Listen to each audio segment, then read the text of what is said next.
Guys, I'm going to say something that I never thought I would be saying during these episode reviews. I actually wasn't a big fan of this week's episode. And on its own, that's maybe not such an audacious statement, but the fact that we're 8 weeks in, I haven't felt that we've had a single week episode in that entire run, and I'm just now feeling this during the second half and climax of this long-awaited flashback sequence. That's really surprising to me, and I will elaborate, but something about this episode just wasn't quite clicking for me. Hello everybody, I am Phenom Sage, and welcome back to another Made in Abyss Season 2, The Golden City of the Scorching Sun episode review. Today we will be talking about Episode 8, The Form the Wish Takes. And before you guys have any more time to slander me in the comments, I do want to explain. So in a vacuum, this episode was still pretty good. It was still fine. I did still like it, even if I did think it had quite a few issues, especially when it comes to pacing. Last week I mentioned how that episode, while fantastic on its own, I really do love that episode a lot. I don't want anyone to get the wrong idea there.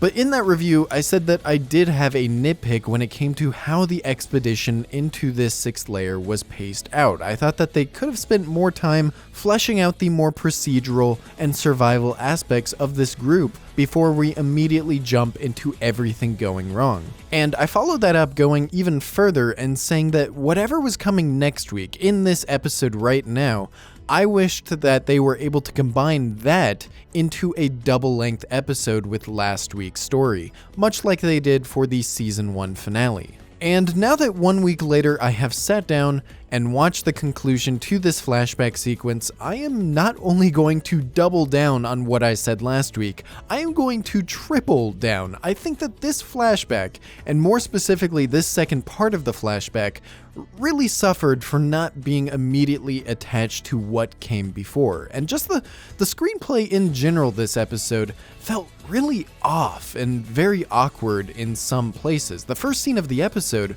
we just randomly cut back to Reg before going back to the flashback, and the end of the episode just kind of awkwardly cuts back to Vueko finishing her story. It didn't feel as cinematic or impactful the way that last week's episode felt, being entirely focused on the flashback itself. Now, I'm not going to say that literally every problem with this episode would have been resolved if it was double length, because even outside of that, you really start to see the effects of how fast the story is moving through these events in a way that does end up cheapening the impact of certain scenes. And in my opinion, it really ultimately comes down to how little time we've had with Irumyuui and the rest of the group in this layer before everything starts going wrong. Like I was just saying, that procedural, more standard living in this environment section of the story was an extremely important part of this group and their journey down here, because that's where those characters were bonding. That's where all of the development was happening. That's where they were growing closer to one another. Bless their souls at the anime team, they really did try to include stuff where they could. The opening in particular is a wonderful example of seeing those bonds and relationships unfolding in a way that, ironically, we never really get to see in the main series itself. And what I meant before about it cheapening some scenes really comes down to how people react to Irumyuui and what ends up happening after they find out what they've been eating. For one, Belaf in this episode practically has a mental breakdown when he finds out that what he was eating and what was keeping him alive was the dying children of Irumyuui. And on one hand, I get it. I really do get what Akihito wanted to do with his character. Wazukian even says later on, Belaf is noble. He's the only one in this group who couldn't end up accepting and moving on with this decision to eat those children to survive. It's tormenting him to the point where he basically asks for his death near the end of this episode. And I do like his breaking down. I do like that aspect, and I like that there was a character like that in the group. But on the other hand, there's also this more emotional resonance to that reaction as well. You can tell that he does genuinely care about Irumyuui, and he feels like scum of the earth for doing that to somebody that he cared about. The story wants you to believe that relationship between the two of them, and yet that aspect there doesn't really come across at all when those two characters interacted maybe 2 times in this entire series. It's only when you look at the opening and the opening visuals when you can kind of infer what kind of relationship and bond that those two characters might have had. And look, I love the opening, but stuff like that really does belong in the main series if you want to sell these emotional payoffs. I would even say that these same things to a lesser extent apply to Vueko as well. Now, I'm not saying anything as dumb as Vueko and Irumyuui didn't have an on-screen development and chemistry, because they definitely did, especially on Vueko's side. Hearing all of her thoughts and monologues really helps with understanding her feelings and relationship that she has with Irumyuui.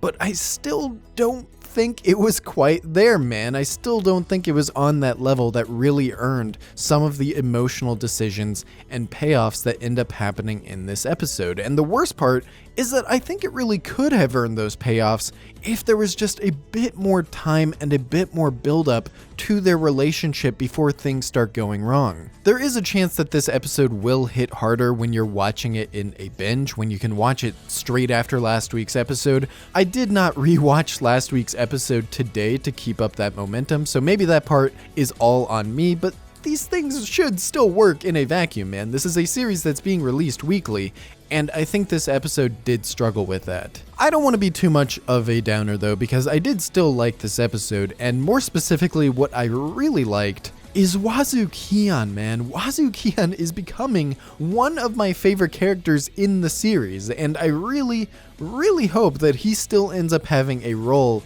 and some kind of purpose in this arc past this flashback, because it really seems like such a shame to me to have this incredible character and only utilize him in this one sequence. He honestly has the vibe and the mentality and the purpose of what I would picture for one of the future White Whistles, just this extremely compelling, morally ambiguous character that you understand on a certain level, and yet something about them really starts flashing warning signs that maybe this guy isn't entirely right in the head. And I want to pose a question to you guys, because a lot of us were talking about this on the Discord after last week's episode, discord.gg/PhenopSage. And I think it's an even more interesting discussion to have after this week's episode. Is Wazu-Kian a villain?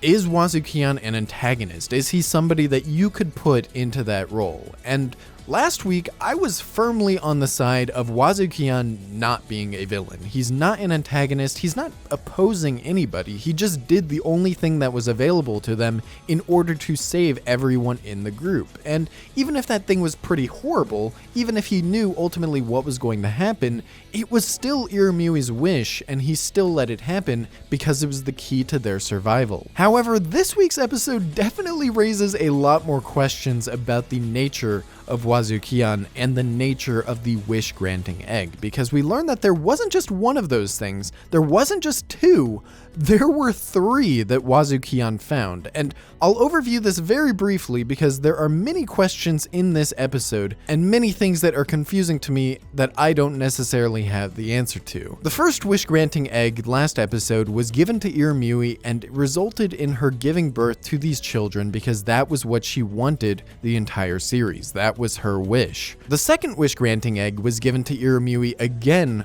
by Wazu-Kian when she fell ill and Vueko was unconscious. And the third wish-granting egg was used by Wazu-Kian, and I assume he used it in order to stay up and stay alive despite whatever effects he was going through with the poisoned water, so that way he could take care of everybody else. Now, Vueko mentions multiple times that she doesn't believe that the second wish-granting egg was actually granting what Irumyuui wanted. Something happened there, where either using 2 of them causes this kind of transformation that we see, or Wazu-Kian used it beforehand to transform Irumyuui into this thing. So all of that being said, long story short, my defense of Wazu-Kian was always that he was taking advantage of something that was going to happen inevitably anyways because of Irumyuui's wish.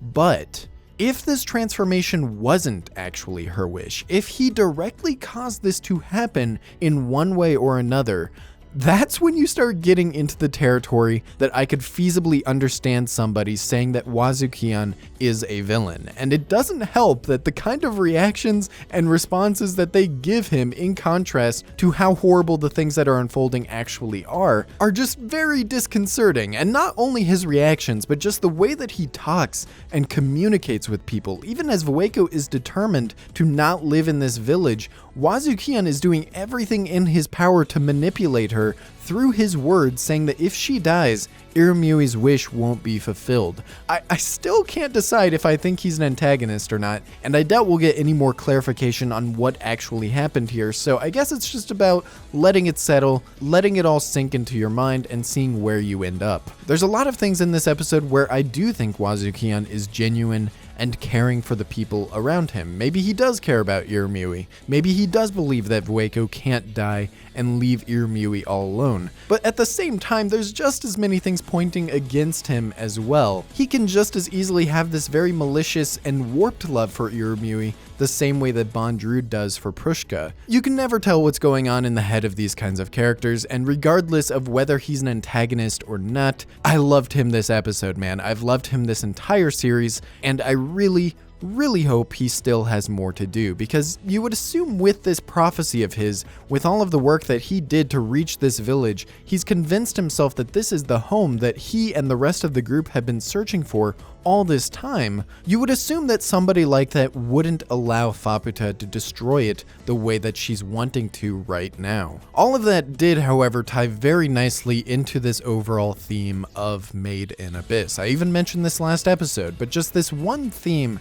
that's been constantly explored by the series and its many characters, which is that driving force of longing. Every character in this series has a longing for something that is painfully driving them forward to their eventual goals. The Abyss itself preys on this longing. It draws all of these characters into these horrific things that they're willing to go through for the sake of their dreams. And in this episode, we see this not only once, but multiple times, with Wazukian and his group's longing for a home that they can belong to, Iramui's longing for a child, Faputa's longing and inherited wish of freeing her mother, and Vueko's longing for Iramui herself. Which, by the way, Vueko this episode, loved her, man. Loved her so much. Loved her voice acting, loved her presence. I really hope by the end of all this, Vueko ends up joining the group, because I really like her character and I think that she really fits into that dynamic. Despite this being the end of the flashback though, I still have some things that I am confused about. Most of it did go according to what I was imagining to happen, but there are a few questions left that maybe you guys have the answer to and can fill me in on.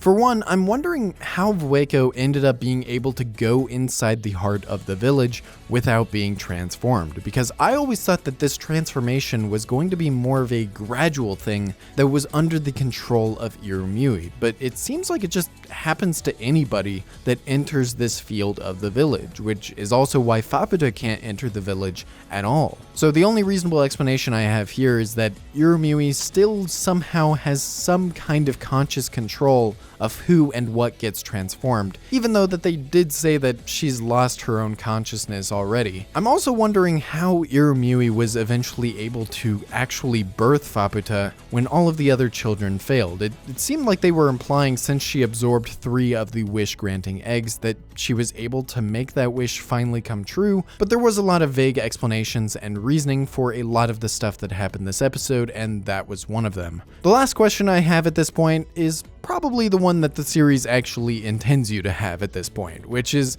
what was Reg's promise to Faputa? Did he promise to help her free her mother and destroy the village? Did he promise that they would be together so she wouldn't be alone anymore? Only time will tell. Despite not being the biggest fan of this episode, I really am looking forward to seeing where the story goes next episode, how this arc eventually ends, and I think there's a lot of potential with how they conclude this story.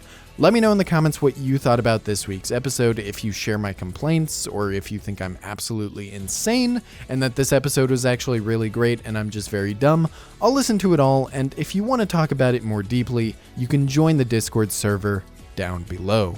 I've also just released a new video on the main channel talking about the summer 2022 anime season, and I naturally talk about how great Made in Abyss Season 2 is there as well. So if that interests you, a link will be on the screen right now. I love you all, and I will see you in the next video.